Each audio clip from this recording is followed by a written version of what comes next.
Ashtu si viteve të kaluara dhe këtë vit, Premier Liga do të jep pauza për futbollistët musliman gjatë orarit të iftarit. Sipas njoftimeve, zyrtarët të ndeshjeve janë udhëzuar që të koordinohen me stafet teknike dhe kapitenët e skuadrave për të identifikuar momentin e saktë të perëndimit të diellit, duke mundësuar një ndërprerje të shkurtër të lojës. Gjatë kësaj pauze, lojtarët që agjerojnë mund të konsumojnë ujë, pije energjike apo suplemente ushqimore për të rikthyer energjinë pa ndikuar ndjeshëm në rrjedhën e takimit.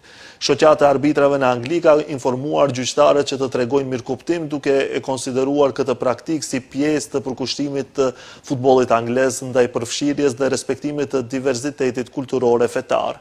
Pauzat zakonisht zgjasin vetëm 1 deri në 2 minuta dhe organizohen në një moment neutral të lojës gjatë një rrëvënie anësore apo një ndërprerje natyrale.